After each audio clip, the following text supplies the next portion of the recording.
Hi, my name's BrianCollins. This is a week 3 presentation for competing in the digital age. Assignment Haiti earthquake, assignment 1 for week 3. Saving lives with social media case. We're to create a table that compares and contrasts elements from each.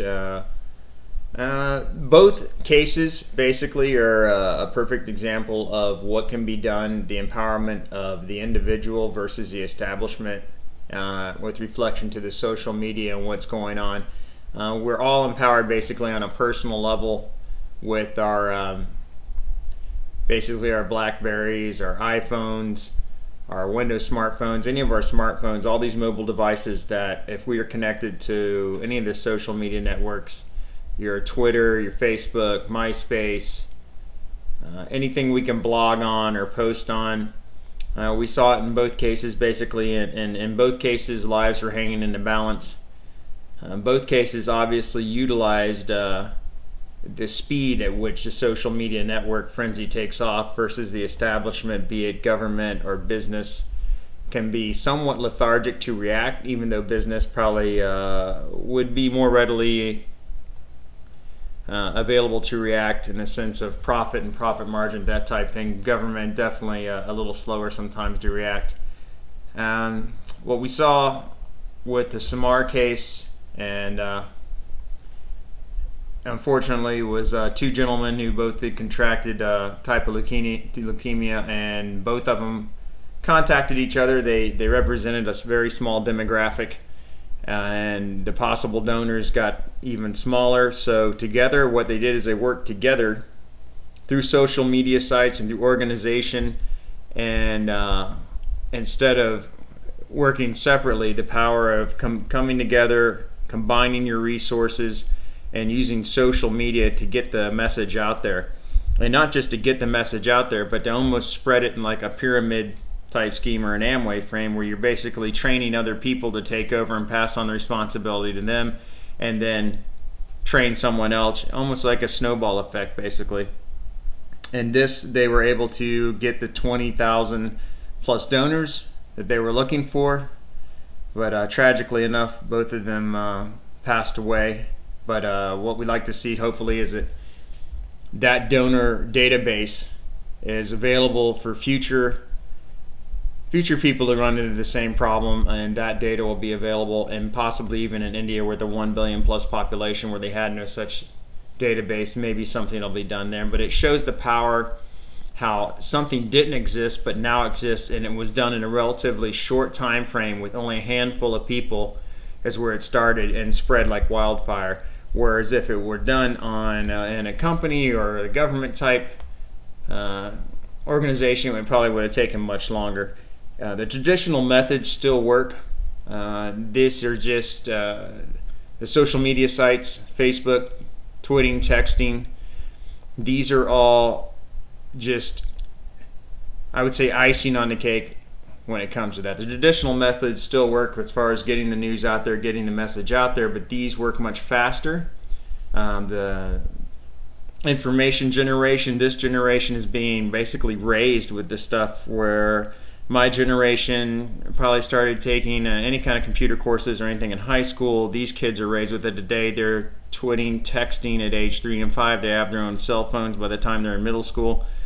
So everybody's interconnected, and it's hip, it's chic, it's what people want to do, and I think at heart most people want to help anyway. And with the Haiti situation, you had a reporter, a famous reporter, who basically was able to tweet and able to tweet with a gentleman who was on the ground there volunteering anyway, and stayed in contact with him. And now we're talking about this new age of journalism where people are basically iReporter like CNN has, and this social journalism where people are basically becoming their own journalists in a sense. I mean, you happen to be there at a place and time, planned or not, and you witness history or news events happening. You can record it, you can tweet it, you can take pictures, you can post it. You don't have to wait for a news team to land and or show up. It's done. And I think it was a great display of how she was able to text the Air Force and tell them the importance of getting Doctors Without Borders, their plane, in there, and she cut out basically the whole, in a sense, the chain of command. Not that it didn't go through a chain of command, but it went through a tweet much faster. That the Air Force, I think it's awesome, the Air Force, first of all, is monitoring tweets and has a tweet site. Went right up through the chain of command versus the conventional channels, which probably weren't working anyway. So obviously there has to be lines of communication wherever this is going on. We've seen it in Iran, we've seen it in the Middle East, the impact of social media sites and how things can spread like wildfire, whether it's rally points, getting the message out, whatever's happening. Is an emergent strategy better than a planned strategy in use of technology such as social media? Well, I think what's happening is that the emergent strategy will become the planned strategy. What is the status quo now will be not necessarily a thing of the past, but precedence is being set now. Groundbreaking things are being done. The emergent strategy is the speed at which things happen. I mean, the world is getting smaller and smaller, and we're all getting more and more interconnected. So I think a planned strategy is still viable and needs to be there as a foundation. The emergent strategy needs to come on. The thing that's very important, which was brought up, is that we have to validate the information that comes in. Some way of doing that possibly, because that could work for us or against us. You don't want to tweet or post invalid news or information and disseminate that across the web. But as far as people working together and coming together, I think most people are inherently good. They want to help others.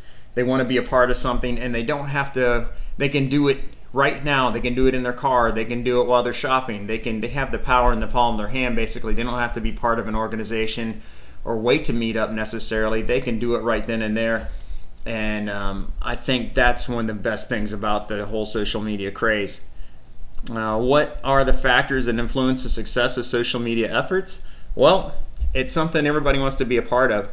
I think we all want to display what we're doing. If you're part of the social media network, you want to say, hey, this is my family, this is what I do, this is what I've done or accomplished. So we're kind of a me from that standpoint, which is great, and we all share with our friends, and hopefully not too many others. We just keep it, that people really are our friends that we're sharing this information with, and not others, because there are plenty of others out there that would like to get a hold of this information.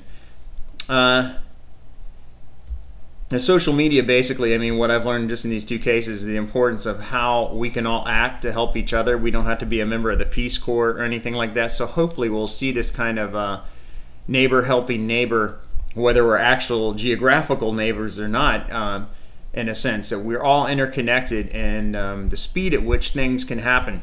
We put these barriers up in our mind, but they're being torn down every day with these social media networks and what can be done to affect change in a real manner. And we saw that with the case here with the two gentlemen who had leukemia, how quickly they were able to get all this information out there, to get the 20,000 donors listed, and in such a short span of time, relatively speaking, for the amount of work that was done. And who knows how long that would have taken in standard conventional means to get fundraisers up, to go out there to spend the money. That's the other impact, is the amount of money that's not really needed to do this. When in traditional manners for nonprofits and fundraising events and everything, and to advertise and to broadcast, you're talking tens, thousands, hundreds of thousands of dollars, maybe millions of dollars to get all this out there.